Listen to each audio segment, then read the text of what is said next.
The views and opinions expressed on This Can't Be Adulting are solely those of the host and do not represent or reflect the views of any individual, organization, employer, or entity we may be affiliated with. The content of this podcast is for informational and entertainment purposes only. Listener discretion is advised. Yo, welcome to This Can't Be Adulting, the podcast where two guys who probably should have it all figured out absolutely don't. Careers, money, relationships. No one handed us a manual, so we're figuring it out the only way we know how, with real talk, deep dives, and a whole lot of laughs. I'm Herb. And I'm Derek. And if you're out here wondering, am I doing this right? Trust us, you're not alone. So hit play, relax, and let's figure this out together.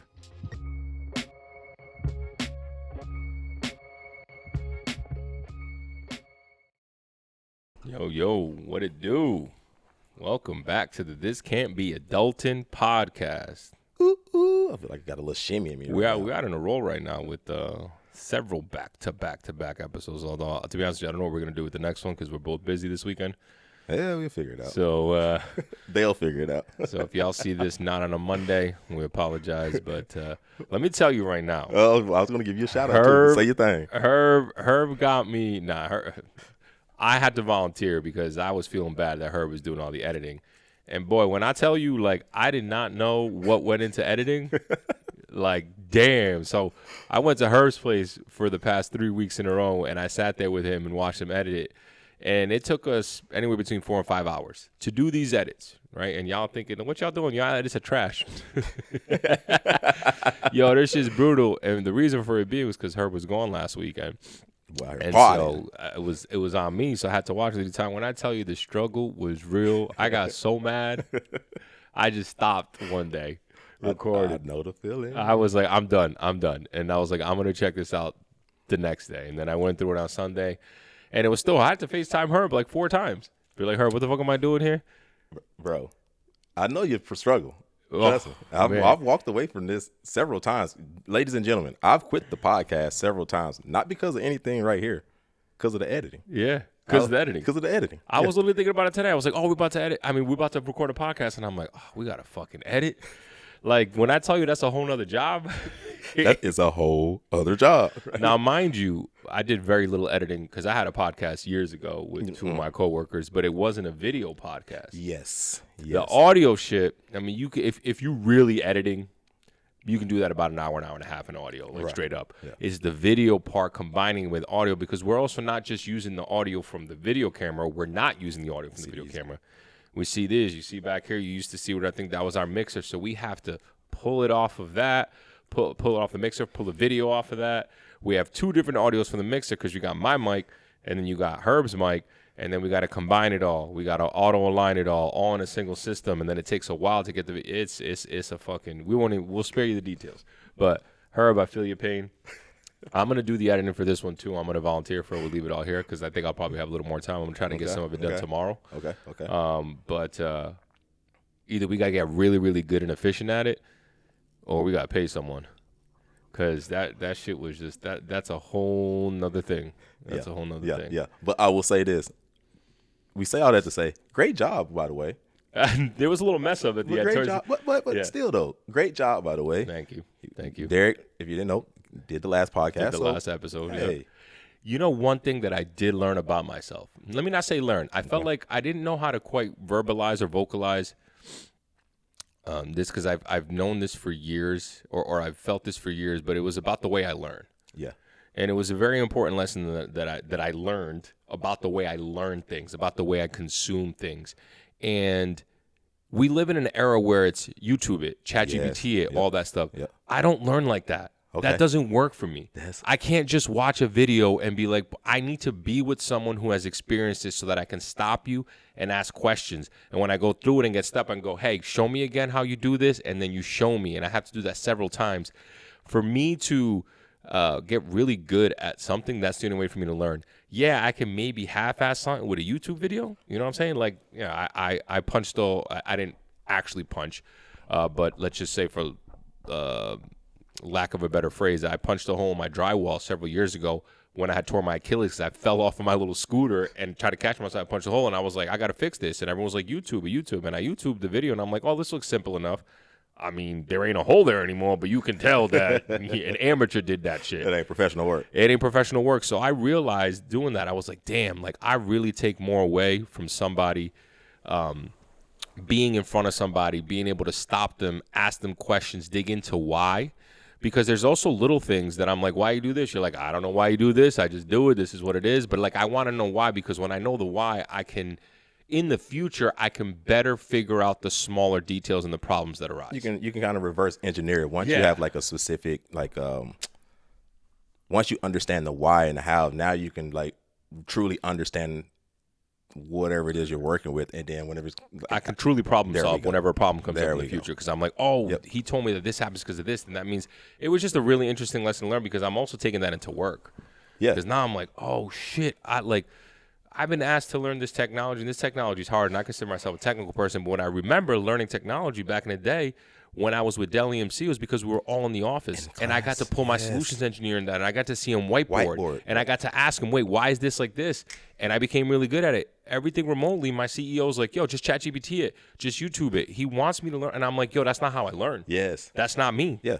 I think that could be a whole episode, like the new learning, like how people learn nowadays, because I will say, I'm a YouTuber. Like, bro, I feel like, all right, it works for a lot of people. I'll YouTube the hell out of anything, and I feel like, yo, if it's on YouTube, I can learn it. And I learned some weird things from YouTube, but yeah, it's interesting. I struggle with that. Everyone always tells me YouTube it, like, that's just, I realize that I need to stop beating myself up, because that's not my learning style. Yeah, but I will say this: I can't read a book and learn something like and pull, like, if I was reading or engineering or something like that, I couldn't do it. I need to see it. Yeah, like I'm a visual learner. I would definitely say that. I hear you. Not at all what this episode is about, by the way. But like literally we talk about, maybe we do an episode on that in the future. I think so. That'd be interesting to see. We're about to be out here. Yeah. And see how everyone else learn. Like, how do you guys learn? Like, what's your preferred method? Yeah. Has it changed? Talk about that. Has it changed? We'll talk about that certainly in the future. Herb and I also came to an agreement on as to how we're going to structure these episodes and seasons and stuff like that. And not that him and I conversed about we were going to reveal it to the audience, but we are going to reveal it. This is episode 16. Shouldn't have said that, because maybe this doesn't come out properly. We messed up with some of the numbers. And for all intents and purposes, this is our 16th episode that we have recorded. There you go. What we're going to do is we're going to do 25 episodes. Yes. Take a mini hiatus. We're going to have to, we want to regroup and think about how we can make this better. On several different aspects, from the set per se to the topics to how we interact with each other and everything. So and also how we promote this. Yes. Oh, even bigger. I think we're gonna get on some socials for sure. Yeah. Derek loves the socials, by the way. You guys know it. When I get on the socials and I think we said this before, like, it's not that I'm about, like, my primary goal isn't necessarily let's have 1 million followers, but I want to get followers, because I want people to watch this, because I think we have good shit to say. So it's not about that, but it's more importantly, it's about us being authentic with what we say, what we do. And I keep saying this all the time, I just don't want us to steer away and do fake shit just to get followers and shit like that. And I always say, dude, like, just, man, we're here to entertain. Yeah, but just not being fake. We ain't got to be fake, authentic, but we're here to entertain. Yes, if we're authentic and I think this is what the world is needing, is authenticity. Yes. Everything on the internet and social media is fake rage, bait shit. You know what I mean? Pranks, this, everything's a set, everything's a gimmick. You see this set. This is as real as this real right here. Yeah. Raw. Adulthood. Speaking of inauthenticity, of shit not being authentic, let's talk about today's topic. Hey, let's jump into it. Herb said something really important last episode that made me want to talk about this specific topic in this episode, when we were talking about what kind of things you implement in your life that promote your health. Yes. And Herb talked about his faith and his religion and his prayer. So I said, we need an episode we talk about religion, faith, and spirituality, and kind of what it means to us. Yes. And more importantly, how we've grown to understand it, practice it, if we do practice it, and how we think it fits into the world these days. Yeah. Yeah. So I think it's a great topic, because Herb is a man of faith. He claims to be. You'll hear. You may be as confused as Derek by the end of this. Sometimes. You know what I'm saying? Like, we don't be practice running anything like that, but like, I want to hear his story, and I also want to hear, I think all of us probably out here watching or listening have had some sort of run-in with religion, faith, spirituality. I say those three words because I think those all intertwine, and it all depends on how you define what you practice or believe in. I mean, it's America. I mean, it is a country that was built, with a religious undertone. Yeah. And and religion has played a huge aspect in the progress of this country, or lack thereof, however you want to say it or look at it, perspective. So I think it's huge. I think it's huge, a huge topic to talk about, and it's interesting. I will say, as I've grown older, how it's evolved, matured, changed, and everything. I would say when it came to how that. religion and faith and spirituality has evolved, changed, or how you have evolved and changed to I view think it. they all. You I think it's both. intertwined? Honestly, Okay. both have, and we can get into it. Let's go into it. Let's start off with where we start off, though. In our childhood, right? In the late 80s and the 90s. How was religion, faith, spirituality brought onto you, presented to you? Did you practice it? Was it come from family? I would love to hear that from you, from little Herb in Arkansas, Mayflower, back in 1992. Back in 1992, right? No, it's so funny because it was a huge, like, religion was a huge foundation within my family, within the community. So growing up in small town Arkansas, like, the church was like the pillar of the community per se. So I grew up in like a small Southern Baptist church, if you could think about it. Baptist, you seen the fans and things like that. It was very traditional. So you had the the deacon role, and you had the preacher wives and all that. You had the different sections, and then you had the old ladies, and my grandmother was one of the matriarchs of the church, and still to this day, the whole family still goes to this church in this community, this small community. And I just remember, like, that was the biggest thing. Like, that was like being forced to go to church on Sundays. Like, that was a thing. And then, having to go to, and this is back when you went to church from freaking 9 a.m. and it might be 2 o'clock by the time you got out there, bro. It was crazy. Crazy. No, and this was every Sunday. Yeah. Once a week. Once a week. How young were you when you remember you started going to church? I know we were going to church forever since I was growing up, but I started kind of thinking of it probably the same time I started going to school, around like around age 5. It started to kind of all, church became like school, and we had to go to on Wednesday. You had to go to Bible study on Wednesdays. Oh, so it wasn't just Sundays. No, it wasn't just Sunday. Luckily, my dad, being from California, he had we probably have the same views on religion now that I've gotten older, but he had it back then. So he wasn't always so forcing it. But my mom, who's from Arkansas, and all the family there, it's really like it was. I didn't know your dad was from California. Yeah. Okay. So what was he doing in Arkansas? My parents met in California. My mom was out there. I had an uncle who's in the Navy. He's in Long Beach. My dad was from NorCal, but he was in San Pedro at the same time.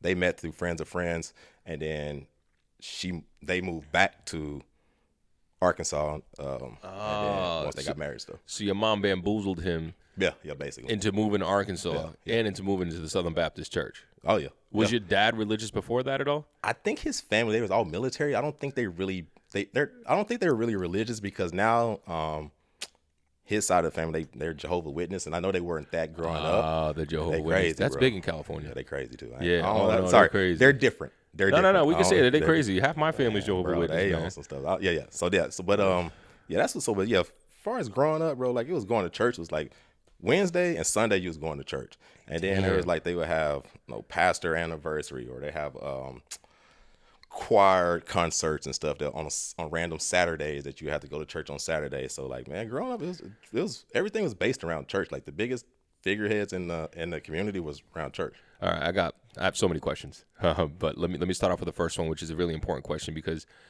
I'm not a religious person. I don't understand all the different religions.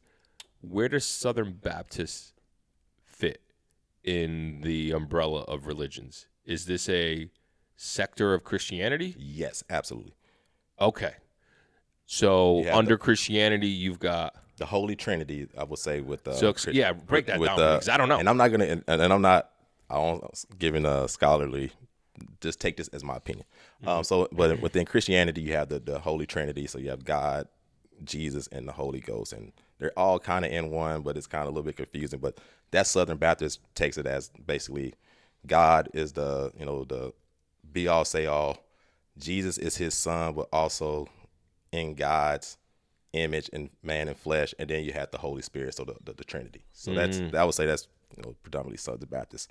Now, some of the things that come along with Southern Baptist, I would say, is speaking in tongues and worshiping through music. Kind of see that, and then also kind of some of the sexy stuff, like you're not supposed to have female pastors, things like that. So it's some of the more traditional Christian views and values, I would say. Is Southern Baptism more of a black culture, black religion, or black sect of? That sounded bad, but like a sector of the Christianity umbrella. Yeah, and that's only I won't say it's more of a black religion. It's more so that African Americans probably are Southern Baptists, just because of the whole slavery and the indoctrination of religion onto the African American slaves that once they came over here. Okay. Because it's all given, like the whole, and why I have some issues with Christianity, especially in the South, considered the Bible Belt, is that, African Americans or, slaves came over with their own religions, and it wasn't Christianity. Sure. And the slave owners, indoctrinate Christianity into them. And Frederick Douglass kind of talks about it like the worst type of slave owner was a pastor, because they whipped you and said it was in the name of God, and like this is what God wanted to do. So sounds like a lot of Christianity today, to be honest. I mean, you'll be surprised. I mean, it's still the Bible Belt. I mean, the South is still considered the Bible Well, I'm Belt. not even necessarily talking about just about Southern Baptism. I'm talking about all Christianity. Right. So yes, absolutely. I guess when in layman terms, in common terms, contemporary terms, when we talk about Christianity, is that just an umbrella term for Southern Baptist? Is Catholicism under Christianity? That's where you bring in like Mary. So Southern Baptists don't really don't worship or hold high value to Mary outside of her being Jesus's mother. Although she's the Virgin Mary, it's not something so much worship as it is with the Catholicism. They have a little bit more higher value of. But Catholicism is under Christianity.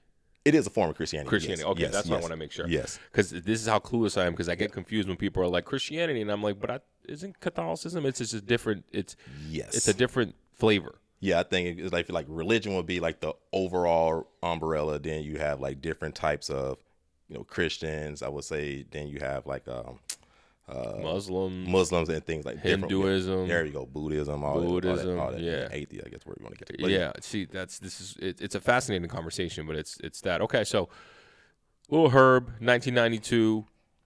Religion is flung upon you. Yes. Southern Baptism, you think this is the thing. This is what it is. Oh yeah. What were you taught?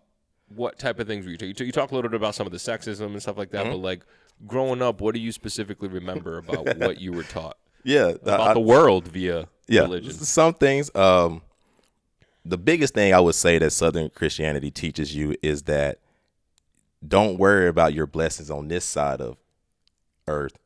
You'll get yours on the other side in heaven. And that was kind of the control aspect of that. 42 virgins. Yeah, when passed down, being like, hey, don't worry about why you in slavery and chains and dealing with trials and tribulations on this side of the earth. God's just preparing you for whenever you go on to the other side. So that was like the big thing. Like they use that as far as the controls, being like, don't worry about why you don't have it on this side. You're gonna get it all on the other side.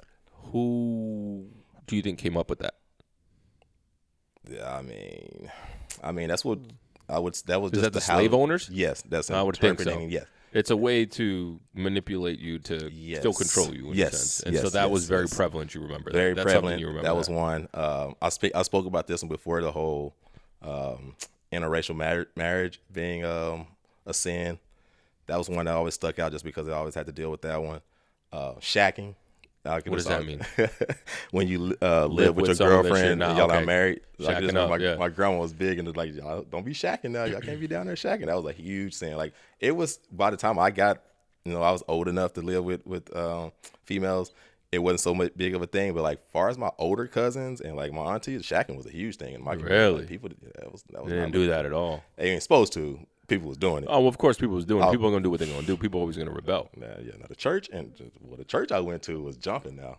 I went to a nice church. It was fun to go to. Oh, I believe it. People was doing I've things. seen video.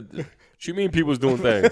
Oh, bro. Oh. People doing things. You're talking about you walk in the church Whatever on Sunday smell like booty and Nah, Hennessy. I ain't gonna say that.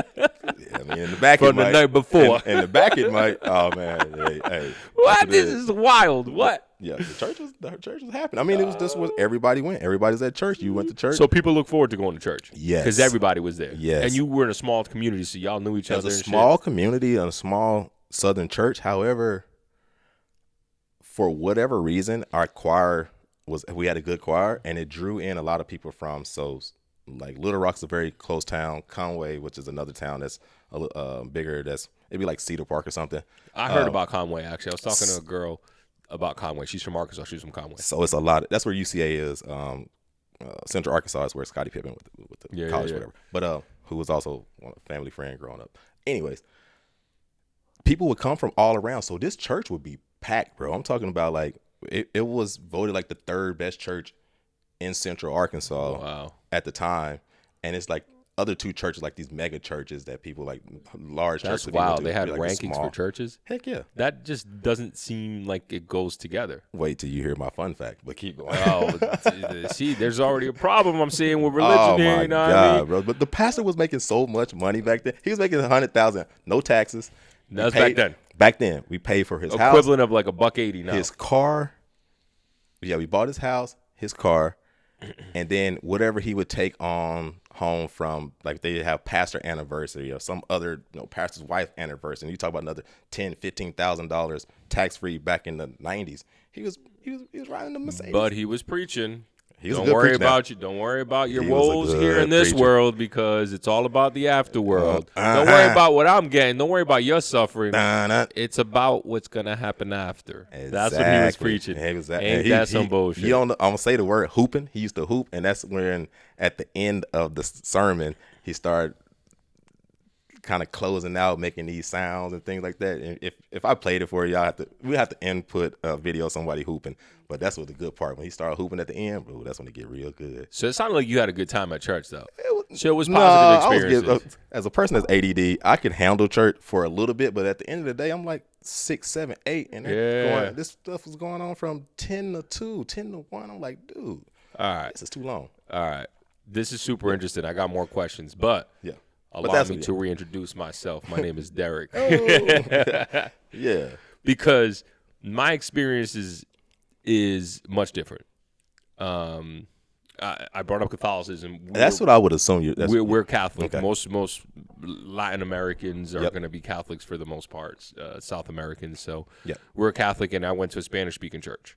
Now, with that said, my parents were never very big on religion, even though their parents were. My grandparents still are pretty big on religion. Going to church is kind of like, as the times went on, it faded away. But I think more importantly, it was just that my parents left Colombia and came to the United States, so there was a separation until they were able to find, let's call it Spanish, speaking churches. Yeah. But we have big Spanish-speaking churches in Rhode Island, and we started going to mass more heavily when my sister was born, because she was sick, and so my parents turned to faith.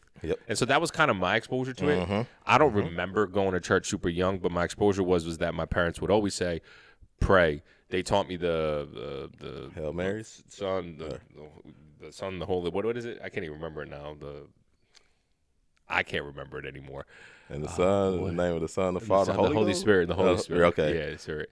Yeah, you do this. Yeah, and I still do that sometimes. Yeah, and I still do that sometimes. Like literally, and I'm not even a religious person right now, but it was like ingrained in me. Yeah. And it was ingrained in me that there was always a God. Yeah. And there was God Almighty, and I heard about the Bible. Okay. But I never read it. But like it was very big in the Latin community, especially in Rhode Island, Catholic community, for you to get your first communion at 8 years old. To get confirmed at 15 years old. So everyone around me, first communion. You go to any freaking, especially Colombian household in Rhode Island, you'd see a little picture of the first communion of all the kids with the little suit on, the girls with the little dress on, like the whole 9 yards. Yeah, that was always a thing. I never did a first communion. I was never confirmed. I got baptized. Okay. I got baptized in Colombia when I went to Colombia with my parents when I was 1 year old, but I never did that. But again, that was like my exposure of it. So it wasn't so much organized religion was something that I was exposed to, but like faith in a higher power and a higher being and God was something I was very much exposed to, and something that I always thought was God created everything. This is just what it is. Even though my parents weren't the ones to be going to church that often. Yeah. So Where were you getting it from? Who was I getting what? Like, where were you getting kind of that? It was just that message? Yeah. From my parents. Oh, so they were the ones saying it. Yeah, okay. even though they just never at home. Okay. At home, in the house. Yeah, yeah. I actually went to a Catholic school in kindergarten. Oh, shucks. I went to Holy Trinity. That was the name of it. Holy Trinity. I remember that. It was a Catholic school. I don't remember much in kindergarten, but I know it was a Catholic school, and then I got put into public school. So my parents like tried. Yeah. And they were like, we're not going to do this shit anymore. And so like you too. You was in that New England area. Yeah. This guy. And then no, that never happened. But like again, when my sister was born, she was sick. We started really going, and I just remember. I just remember like being in church and being so bored. And it was only an hour mass. Yeah. All right. And then we started going to this other mass that was like 3 or 4 hours long. Yep. And I remember just being like, this shit is so lame. This shit is so whack. As a kid, I hated it. I would fall asleep. And my parents were like, no, we got to do this. We got to do this for your sister. And I just remember being like, this is pointless. Like, I don't understand this. Like, are y'all really paying attention to these words? Like, are y'all really like, is this, it was. It's crazy that you, because how old were you at this time? I was probably between the ages of like 8 and like 12. For you to be like, this don't make sense. What is this? I was like, it's not capturing me. I was bored. I'd rather be somewhere else. I was like, my parents, and again, it's hard for me to really, really remember what I was thinking, but it was just kind of like, all of a sudden we're here and we were never here before. And I don't know, it was a very interesting thing. But like, I definitely rebelled as just a young kid, any kid being like, this shit's boring. And I remember dreading going to these Sunday 1 p.m. masses that were 3 or 4 hours long. I'd be like, oh my God, this is crazy. This is crazy. But yeah, my parents would always be like, every night, do your prayers, boom, boom, prayer, something happens, like that. So that was always very much instilled in me. Yep. From a Catholic perspective. And so yeah, that's at least me in like the 90s with my religion. Man, bro, like this from my perspective, I could just think of so many things, like going to church camp. Like, bro, that was a big thing to go to church camp, and that was Never went to church camp. Man, you would go off to this like it's like a camp in the woods kind of, and they were like these log cabin houses, and there would be other church from within the area or region, and all these kids would be there for like 3 or 4 days. Bro, I fucking hated it. Yeah, you didn't like it. I hated it. What were you guys doing the whole time? Praying, singing, kumbaya? That was of the time. That would be like maybe, it was actually late at night. You had, from like 6 to 9, 6 to 10 is probably like church every day, 6 to 10 these 3 days. Well, like, bro, I don't like being around people like that. I don't like, even as young her. Even as young her, like, this ain't for me. I probably went 2 times and I was like, Dad, I can't do this. My dad, like, he want to go make me go. Was this all boys though? Because if this no, girls, I know Herb was down. Yeah, that was the fun part. Then I only wanted to do that. Then once it was time to go to bed, like, yo, you had to separate, and it's time to go to bed. So it was like, wait, how old were you at this time? Oh man, I was like 8, 9. Herb out here trying to mac it. Yeah, just trying to mac it. You got a kiss. That was like what? Yeah, just had girlfriends for like 2 days and you never see them again. But yeah, I've been going to like church camp was like a huge thing. I was like, you would have to go to vacation Bible school for a week, and then if you did that, you would go to Six Flags in Dallas. I remember going on that trip. Like, so many things of like community growing up was built around the church. Like, that was the biggest thing I would say as far as the community. That was one of your biggest influences. One of the biggest influences perspective was church. Super interesting. Yep. Super interesting how that kind of ends up molding you. Do you remember a time where religion, church, or any type of way gave you a moment of awe, of like wonder? And then the second part of that question, it sounded like you gave me a couple of times, but like, do you remember a time when you were just like, yo, fuck this shit as an age? Like, this shit's whack. I'm rebelling against this shit. Like, I'm not doing this shit. The awe wonder part, I feel like, came as once I was older. But I just remember growing up, and then once I learned of other religions and a little bit about, I would say, once 9/11 happened, and then there was this huge focus on like Muslims, from that side of the world, I started questioning, being like, if I was born in Afghanistan or if I was born in Iraq, I would be a Muslim. Like, the only reason I'm a Christian is because of where I'm born, like just because this is what my family put into me. But I didn't choose this. And yeah, that was gonna be my next question. I didn't choose this, so I was like, they didn't choose this. It wasn't even that I didn't choose it. It was like they didn't choose it. And then because I was starting to deal with, again, this is when I was like 15 when 9/11 happened. Something like that, 16. And I had been dealing with the whole interracial dating and constantly having that thrown in my face with the whole religious thing. I was like, this don't make, I'm not feeling this. I don't feeling like all this church stuff. So you brought up a really good point. I do want to touch on the Muslim aspect and that piece, but you brought up the interracial dating. Are you saying that was not allowed in your church? In my church, you could do it, but like dating other people outside of the, like other races, like the white community would use church or religion as saying that this. So it wasn't your church; it was the white churches that were like, yes. y'all can't do this, and obviously we know this. I didn't know everything is hidden behind church, behind religion. Yes. At least, now, back then, always has been. Yeah. Oh man, America and race and religion in America has been. It coincides, it conflates with each other. Yeah. Okay, so very interesting that you brought that up, because I think that kind of essentially brings us where we are today, and how we view it. Because again, your story is church was a big part of your life growing up. Yes. Church was fun in a lot of instances, but you, at the end of the day, were still kind of rebelling, like this is kind of lame, this is kind of whack. But it did influence you and give you a lot of experiences in your life that maybe molded how you view things a little Absolutely. bit, right? Absolutely. And how you saw things.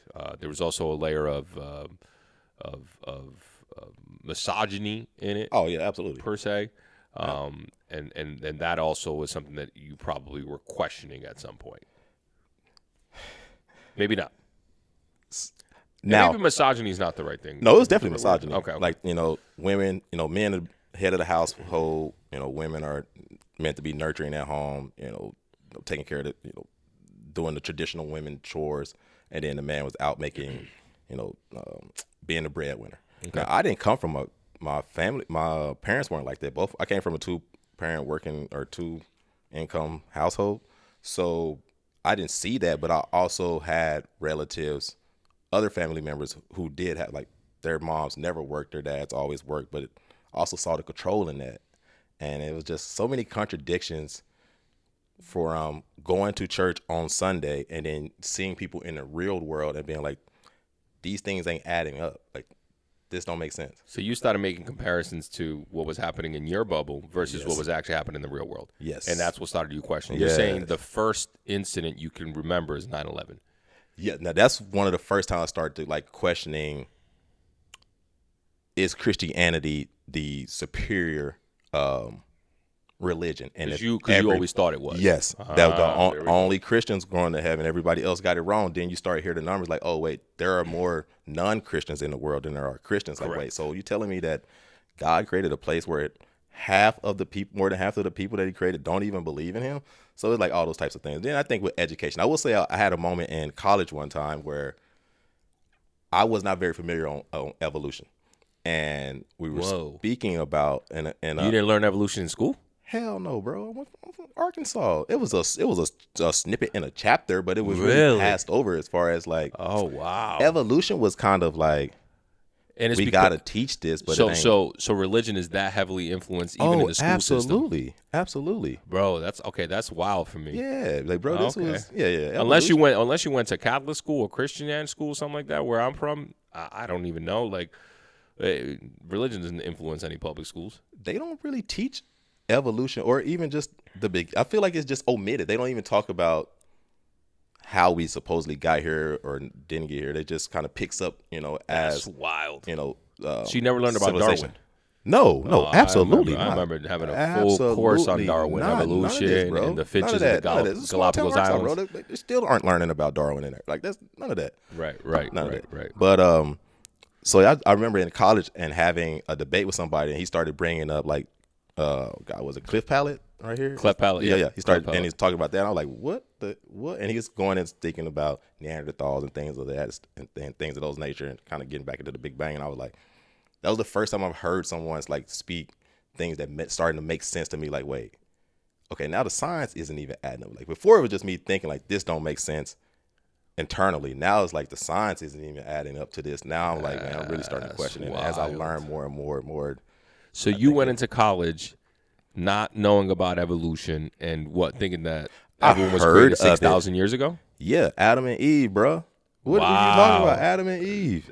And I remember I'm learning this right now, yo. I was afraid even when I started to question that. I was afraid to even question it growing up because I even thought that this didn't sound right. But I was afraid to even like question it because then I was like, oh, well, you questioning God, and that'll be that's blasphemy. So yeah, Adam and Eve, bro.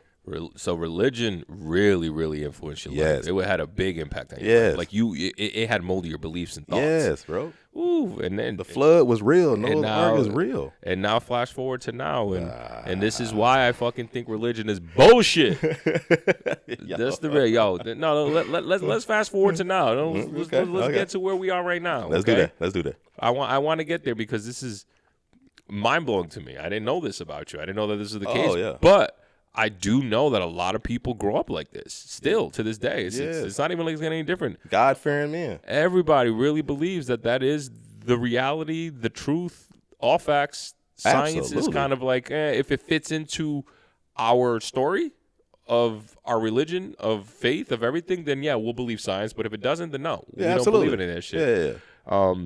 And so I think personally, not personally, this isn't the thing. We know that religion has been around for thousands and thousands of years. Right. And like any system that is in place, it's in place to create order. Yes. That's really what it comes down to. Yes. As human beings, we have to believe in something. Yes. Because when there's no common belief, it's complete anarchy. Mm-hmm. And so religion served a really noble purpose. Let me not say good, but there was probably some decent intentions at the time, even though there's always been some non-decent human beings that have taken advantage of it, which is continuously happening today in every facet. But religion served an intention because people need to look for something to believe in, something to explain the unexplainable. Yes. In order to move forward with their lives, in order to live, and all that stuff. But the difference is that this isn't 10,000 years ago. This isn't 50,000 years ago. This is the year 2025. Things change, and I just don't know that religion has changed as quickly or as fast as it should to continue supporting maybe what humans need. I don't know if I'm saying that in the right way. But there's, in my opinion, I just think there's a lot of fallacies in religion, and fallacies is saying it nicely. Fallacies is saying that we're not seeing something. I just think things are done purposely in either malicious ways or at the very least in different ways. I think it's just, and when I say different, I mean indifference, the lack of not wanting harm to happen or harm happening, if that makes sense. Like indifference. That's what I mean. I think that religion was created by man, so it's always been flawed from the beginning. Facts. Although it's Facts. It's proclaimed to us as being the word of God and taken from God's words and him speaking his and God is always his gospel. Well, of course, amen. But it was still written by men. Like it's always created by man, so it's always was flawed in the beginning. So that's why I think like religion had a purpose at a time. However, religious isn't like the U.S. Constitution. It's not a living, breathing document when it comes to like the Bible.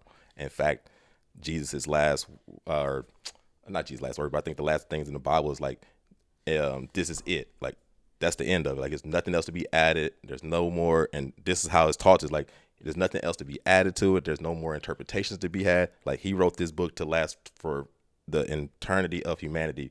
It's all in this book that was, written from over 2,000 years ago. Different languages, different translations, different, interpretations.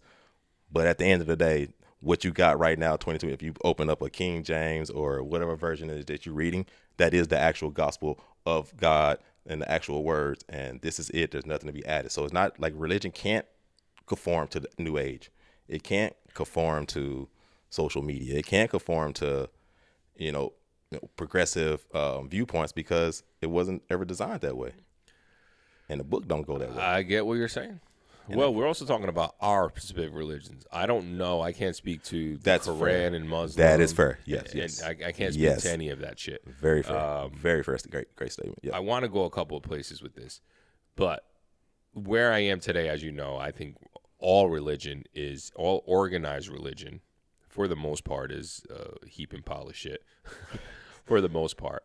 But I do strongly support people believing in something, believing in some sort of higher being, if that's what they want it to be. Absolutely. I just don't think that organized religion needs to be the way to do that. Like, for example, I consider myself agnostic.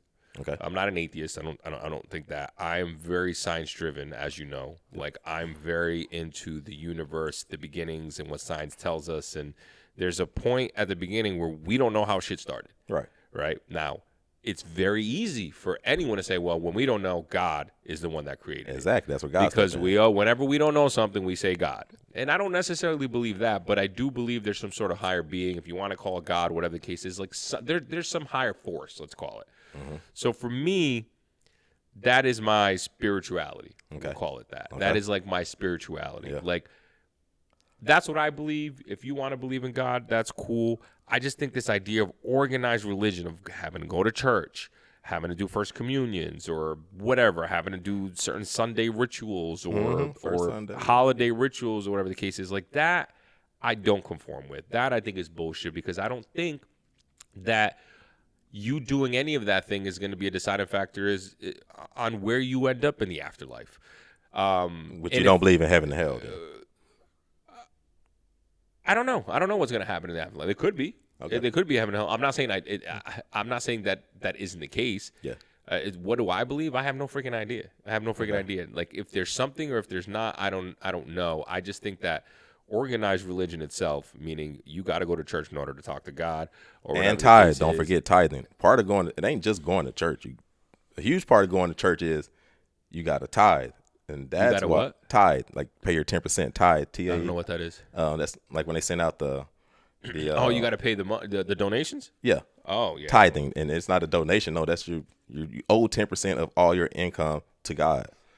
Tithing. That's in your religion. That's also in a lot of other religions. Yeah, I'm sure. Yeah, that's definitely. Southern Baptism. Now my family was with the tithing. Oh wow. Like crazy 10%. So again, you're telling me, like, again, this is what I'm talking about. This organized religion. You're talking about your pastor making all the money. Like I get this sense of like ill and like embarrassed for people that are like, oh, I go to church and I love this person. Like, for example, Joel Osteen. Oh, like, biggest fraud in fucking absolutely. America. Dude was $100 million.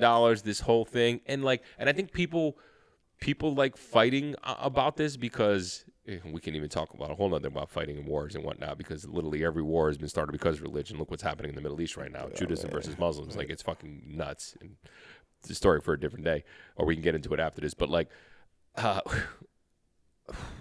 I have such aversion, and people fight me because they're like, oh, well, Joel Osteen isn't saying or doing anything wrong. Maybe not doing, but like I would like him because of what he says. And it's like, yeah, but what are his intentions? Does he actually believe that? Why is he actually doing any of this stuff? Like, to me, it's a little bullshit. If he really meant what he really was truly saying, it literally says in the scripture, it's harder for a rich man to get into heaven than a poor man. Mm-hmm. There we go. There we go. All this these worldly sin. Now, how you gonna be up there? My man making. I ain't gonna. How you squaring that peg? How? And that was one of the things I got into, like the hypocrisy of religion, specifically, as I know, Christianity, specifically in the South, just really turned me off from hypocrites. Religion. It's all hypocritical. Absolutely. It's all hypocritical. Yep. And we're seeing it right now with the way Christianity has been pulled into. I say been pulled into by politics. People say that they inserted themselves into politics. Whatever the case is, and Christianity is in politics, specifically around conservative politics, and how they're using the word of the Bible to make political decisions, right? And to justify. Yeah, he knew you in the womb. Yeah, to justify certain actions, but also being contradictory on the other end. Like, we're kicking immigrants out of this country. Like, trying to kick immigrants out of this country. And it's like, what? That's not what Jesus would have done. I mean, they can open up. I promise you, they can open up some scriptures, and they pick and choose, and show you where it says you got to defend the home and kick people out of Jerusalem. And he did this to specific groups in the Bible. So it's like, man, they can find a scripture to fit the whatever narrative they're trying to push. But then you can also find a scripture to contradict them Absolutely. all the time. Yeah.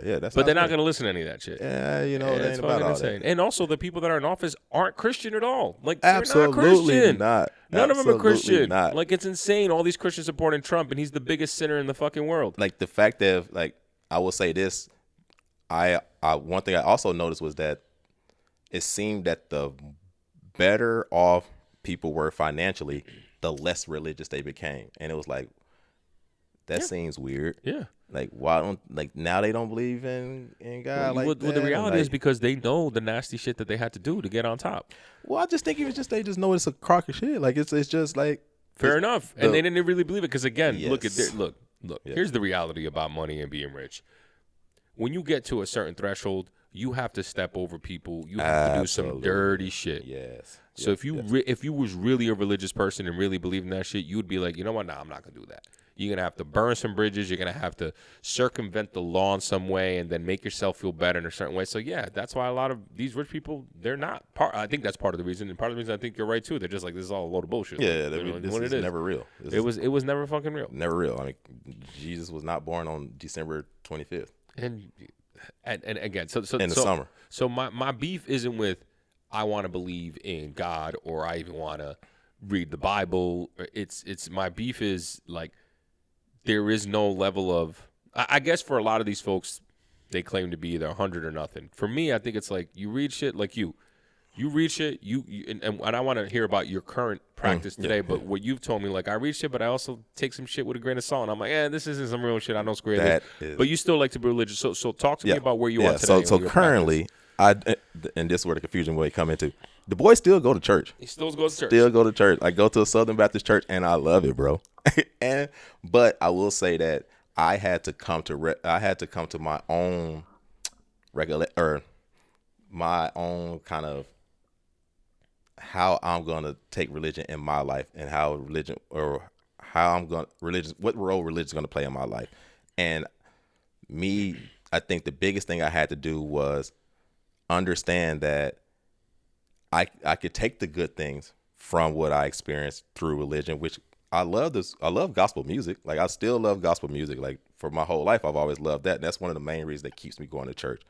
I love the community. As a person of color, like it's one of the few places I can go where I see all the people that look like me. So they're speaking, you know, I'm with people that speak, you know, how I speak. Yeah. So it keeps me still that aspect of community. And then another part that's so funny to me is that like,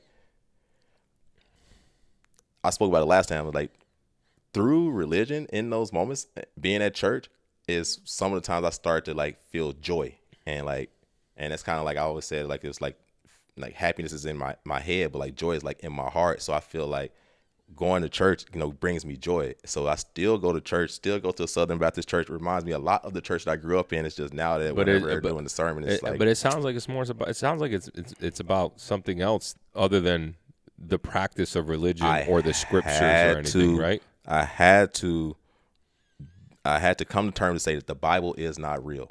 It is not a factual book. It's not a history book. It is literally just some great fables, some great tales. I like that. That's just been written, and there's things to take from it. Just as other cultures have used other gods and deities and worship other, you know, idols in their cultures to have these specific messages. Just take the good from it, and once I got to that, like once I came to that understanding, it made me so much easier to go to church because this only happened in the last 3 to 5 months. I was going to church and I was like upset of going to church because I felt like it was all fake and phony. I was like, why am I going to continue to go to church? I'm not getting the feeling that I wanted. But now, once I came to this decision, now I go to church. I've used it as a way to connect me with my ancestors. And when I say ancestors, like my past relatives, like my grandmother's gone now, but going to church reminds me of my grandmother. Going to church reminds me of my cousins, my uncles, like things like that. So I think that's how I take religion nowadays, and I still like to go to church. That's why I do go. But yeah, that would say that's how it evolved to where I am now currently. I'm not gonna lie, I love that. I think that's fantastic. I'm tired though, bro. I don't get no 10%. No, I got a nice church too. I go to a very prominent like, black church. Where you getting all y'all money, bro? Where y'all getting all? That's the things that you know, things that come off like this whole like, come here, we're gonna make you feel good, we're gonna give you a purpose and reason, And then, but you sitting here with mad money like that, I just look at you funny. It's the same way I look at influencers on social media who have millions of followers, who are saying all the right things about mental health, who are doing all this, but at the end of the day, they're grifting. And then they're asking you for money to support them here and to buy this product. And I'm like, but if you was really about that life, what you're preaching, like you ain't going to be out here asking for money now. I understand that we all got to survive and we all got to put food on the table. I get that. But there's a level of like, you got to figure that out. Absolutely. You got to figure that out. And that's interesting. And I think, you know, if I were to ever go back into religion, it would be that it's a level of acceptance. It's a level of like we have to treat some of our friends. And I think I brought this conversation up before. It's like, as you get older, you start understanding what friends bring to the table. And you take that for what it is, and you don't need to get mad about everything else, right? It's almost like setting proper expectations. Yeah, you set the proper expectations. It's exactly what it is. Yeah. It's like you told me. You were like, Derek, if you need, at the time, Derek, you weren't partying and drinking, and you told me, sure, be like, I'm probably not the guy you want to hit up, bro. You're not partying, Derek. And it's true. You just, and it seems like this is what you're doing in your religion. You take it for what it is, for what you can get from it. You get this great sense of community. You get to connect with your past, with your ancestors, and that's great. Now, does your girl go with you? Never. Oh, white girl. Never. Love her. Never. I let her do it, man. She didn't grow up like this. I understand. She didn't grow up like that. That's cool. I get it. Yeah. You ain't got to. I get that. You ain't got to. I find that very interesting. I tried to go to church several years ago. I was going to ask, like, when the last time you've been to church? I tried to go to church. I tried to go to non-denominational church, but I wasn't going for the right reasons. All right. I was going because I was in a very toxic relationship. Y'all know who I'm talking about. A very toxic relationship. And I was trying to find a way for her and I to connect. And so I brought it up. Let's go to church together. Let's figure this out. She was like, all right, cool. Let's do. But that shit was so boring. Y'all went to the wrong church, bro. You can't. All right, look here. Everybody. If you're going to As a person who knows about religion, I don't say I know a little bit about religion here in the South, in the United States. Yeah. If you're trying to just find a church and you ain't never been to church before and you got this idea of like church being fun and all these things in your head and like music and all that, you got to go to a Southern Baptist church. And I would even say a predominantly black Southern Baptist 100%. church. And that's where you're going to get that experience. Anything outside of that is like going to be going to a ceremony. Yeah. Look, I'm down. I understand that. I get that. She should have took you to y'all should have came to me. My church is called Club. I don't even know. They call it Club. GMZ, I guess that's the name of the acronym of the church, whatever. But like only because like it has different sermons. But the same people you see in the club on Saturday night, you go to church Sunday morning. That's why I said it smelled like booty and Hennessy, bro. That's what I mean, dog. Hey, you know what I mean? It's holy water, bro. That's what I call holy water. I'm down. No, I think that's fantastic, and I love that aspect of you. From a current state today, like I said, you know how I feel about religion, but I do feel like faith in some sort of spirituality, some sort of belief in something. I do think it's important. Do you pray? Like if you had to pray, like would you? I really don't anymore. Really? No, I'm not like, I think thoughts. Yeah. But I don't go out and say, oh, please do this, please do this. I even purposely stopped. I used to, again, I can't remember what this fucking thing is, though, the Son, the Holy. I used to do that shit when I got on an airplane and landed on an airplane up until like a year and a half. I have a prayer I say every time I get on the plane. And I'm like, yo, but you're not even religious. You don't believe in that shit. So just boom. And again, and if there is a God, if there is a higher being, I think it's just about being a good person on this planet over anything else. Yeah. Yeah. For me, that makes me feel like I'm good. Yes. Like as long as I do my best to be a good person, whoever, whatever is the higher being out there is going to take care of me if there is actually one. Well, I'm going to have to put the scripture in your face here. And the scripture good people don't make it to heaven. Saved people do. Oh, Lord. So take that That's how you a whole want nother story. If I were to practice religion today, though, if I had to choose, I would probably choose Buddhism. And Buddhism is also it's a fine line on whether it's really a religion or if it's more of a belief system, because you're never really worshiping anybody. People say, "Oh, the Buddha." Now, the Buddha teaches you about mindfulness, about human suffering, and talks a lot about self-compassion, equanimity, and we'll put some of the what equanimity means here, and just really getting to the root and the understanding of why humans suffer. And trying to get to enlightenment. Right? Now, you went to church before because you were in a toxic relationship. Let's say that, in the future, if you're dating a girl and it was a healthier relationship, would you be open to going to her church if she's like, hey, I want you to come to church and we want to raise our, No. Really? I would do it for special events. Yeah. If it's like, oh, we have a big Christmas mass, okay, cool, but I'm not going with you every week. What about raising your kids in the church? No. Really? No. Bro? I probably wouldn't be with a person like that. Yeah. That's just the reality. I probably, if you're really religious and you think this is a big deal, then we're probably not meant for each other. Okay. Man, kids gotta go to church, bro. And I don't even believe in it, but they just gotta go. So they just gotta go, bro. It's an experience thing. They gotta go, bro. They gotta go. They can't just an experience. As long as you're teaching them what you know now. Yep. Hey, don't take everything verbatim. No. They gotta get older before I tell them that Santa Claus ain't real. You want to strike the fear of God in them. They gotta be some God fearing kids. Cause hey, don't talk to your parents God. like that. They need to know. They need to know. So yeah, definitely be in the church. This guy. Yeah, look, religion is a shit that I think it gets weaponized in such a bad way, specifically Christianity in this country and a lot of places. It just playing gets sports. weaponized. You didn't I feel like, especially when I was playing sports, like I remember saying like prayers, obviously like just saying simple prayers like before I play a game, before I even started practice, like praying for help. But then after games, almost every sports team I've ever been on, y'all didn't say the Lord's Prayer after the game? Hell no, bro. What the fuck? What? That's some southern ass shit, dog. This is in Iowa, bro. We were saying that you after the game, you hold hands and say the prayer. Nah, ain't nobody was praying out in Boston. Do you know the Lord's Prayer? Nah, I don't know the Lord's Prayer, my bro. gosh. I'll tell you, I am completely non-religious. This guy person, over here, this is a heathen. I'm surprised I haven't been struck by lightning. Damn, bro. Like, yeah, playing sports, like you had to do after the games. You come to the center of the field, hold hands on one knee. You say I don't Lord's know how Prayer. you haven't just bursted out in flames when you walked into church being my friend, bro. I don't know how he had to. But maybe God got me here to save you, bro. Oh no! I'm here to save you. Dun, dun, dun. And that's the conclusion of our episode. We have uncovered why Herb has been put in my life and on the opposite side of this couch.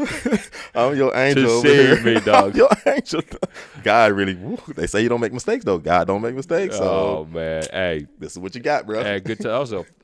That was a quick conversation, but I feel like we could do another episode on religion and faith and talk a little more about it. But we're gonna stop it there. Let's do it. All right, I appreciate that. And I learned a lot. Genuinely learned a lot. But let's go into everyone's favorite segment. At least one of my favorite segments. One, I act like we got a bunch of segments. We got two. We talk our topics, and then we talk about this. But what fun facts we got out? What I keep saying, fun facts. What are we gonna teach the folks today that they probably didn't know just yet, and they're learning at the grown age of between the ages of 21 and 58? I'm guessing that's who our listeners are out there. Or our viewers. That's a very, very wide range. 21. I would have been like, because I was thinking I sent this to my little cousin and she's 20. Okay. And so I know she watches it sometimes. And then I was thinking, I had like an aunt watch this once too. I And think she's in those her 50s. outliers. So I was trying to like get them in median there. age. Yeah. I think you got median age probably about 33, 34. Yeah. I would say somewhere in Our there. millennials. Somewhere in there. You trying to hit yours first?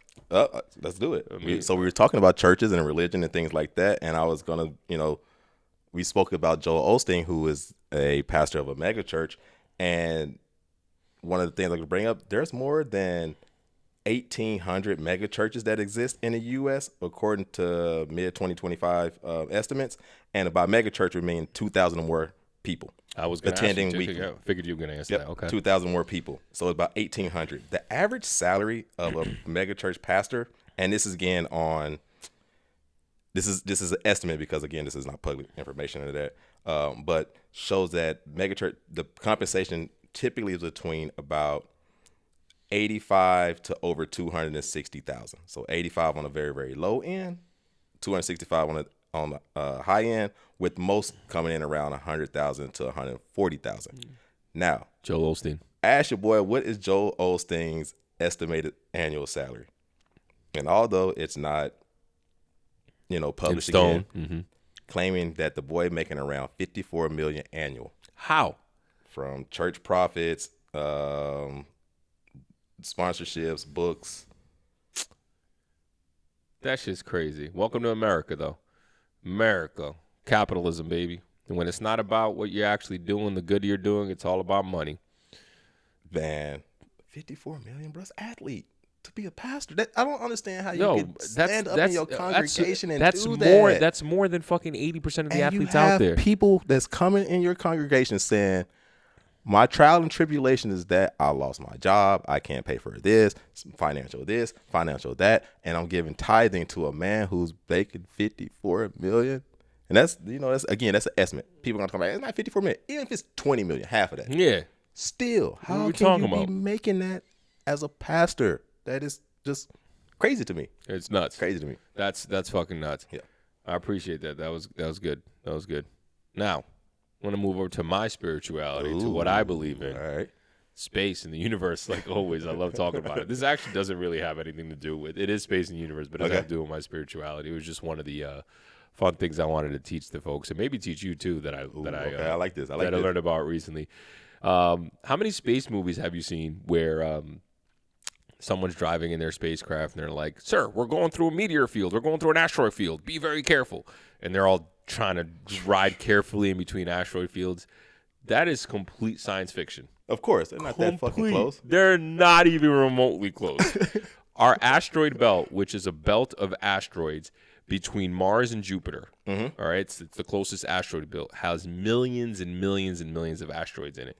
Do you know what the average distance is between each asteroid? No. 600,000 miles. Close, bro. 600,000 miles. Just to put things in perspective, you know how far, I've said this a couple of times, how far we are from the moon? How close the moon is to us? I don't recall the distance. It's 250,000 miles. Dang. So it's triple that is the average distance between asteroids in the asteroids belt that has millions and millions of asteroids in it. So all that shit you see in movies where we're going through an asteroid belt, you got to be careful. No, not even close. So you could fall asleep and you wouldn't hit anything. No, man. So they ain't really driving the spaceship like that. They ain't really driving spaceships like that. I'll have to unfortunately tell you that. This whole time, that's one of the things I'm telling you. As a person, when I go to space, I was worried about that. You worried about Like, dang, I hope they got the right GPS and everything. People don't realize how massive space is. They call it space because it's just space. We can't fathom that though. We can't even fathom the distances between. Like I said, look at the distance between Earth and the moon. 250,000 miles. You're like, what does that even mean? I've said this before. The circumference of Earth is 24,000 miles. Hence 24 hours. That's it, exactly. That's it. You can fit every planet in our solar system between us and the moon. Which is crazy. Also, that means Mercury, Venus, Mars, Jupiter, Saturn, Uranus, Neptune. All can fit end to end in between us, the space between us and our moon. And we're talking about out here in the asteroid belt, 600,000 miles. But it does play a huge layer of security for Earth, though, right?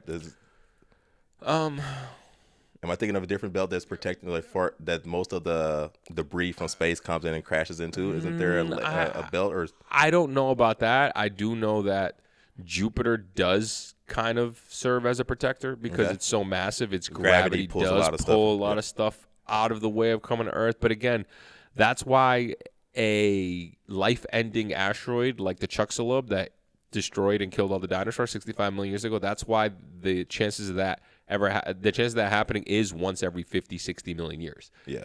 Like, people are like, oh, 50, 60 million years is a long time because for a rock to come out of the edge of our solar system, the Oort cloud, or the asteroid belt, or something like that, and hit us. That is crazy. It's crazy. When you think about it now, like how small Earth is in the grand things of space, and we showed the pale blue dot. Like, if you were throwing rocks at that, how would you hit that? Yeah. It's like it's so fucking impossible. The odds are ridiculous. And we ain't even brought in like the physics, like you're saying, gravitational pull of other planets and things like that. Yeah. So what is more likely, us to get hit by an asteroid or us to crash into another planet at some point? Us to get hit by an asteroid. Okay. We're not going to crash into a planet. We're all in very stable orbits around the sun. Okay. So we're good to go. With the exception of Theia that we talked about last episode, the protoplanet that did crash into us, knocked us off our tilt, created the moon. But that was the creation of the solar system 4.5 billion years ago. But man, that's my fact. I hope I touch y'all something. Man, you see, every day. Hey, religion, higher beings. Hey, Herb, appreciate that, dog. We did it again. Bro. Peace. Easy. Peace, everyone.